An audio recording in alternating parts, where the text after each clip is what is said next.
So who then's getting the better on the Democratic side in what appears to be a very close race? Hillary Clinton, Bernie Sanders battling for a critical Latino vote in Nevada.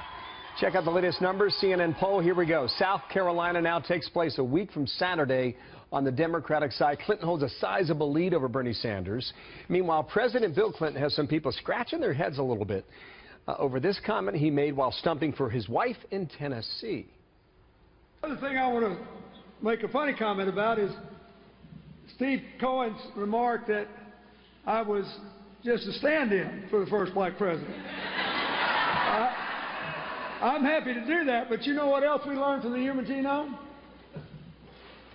We learned that unless your ancestors, every one of you, are 100% from sub-Saharan Africa, we are all mixed-race people.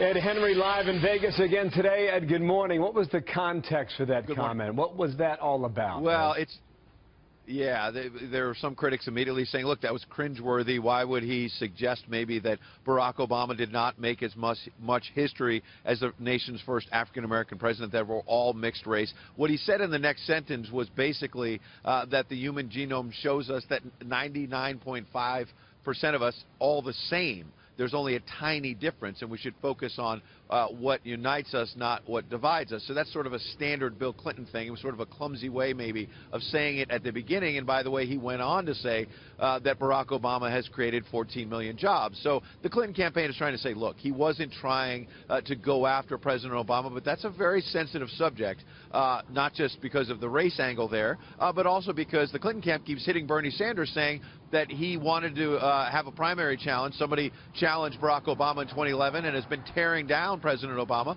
That's very hurtful to Sanders potentially in a Democratic primary. So when it looks like Bill Clinton is running down President Obama, that obviously can backfire. But look at this latest poll here on the ground in Nevada, CNN ORC poll. It shows Hillary Clinton only up by 1 point.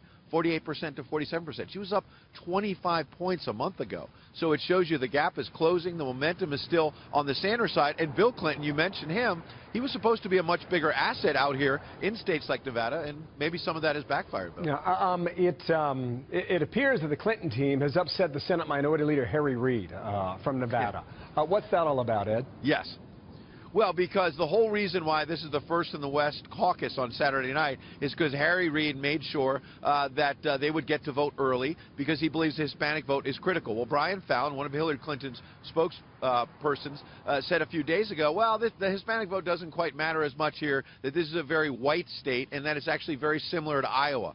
That did not sit well with Harry Reid. I got a question into him last night. Watch what he said. Are you disappointed that the Clinton campaign in recent days is saying this is not a diverse state and that it resembles Iowa? Of course, the Clinton campaign didn't say this. One person said Brian Fallon. He's a spokesman.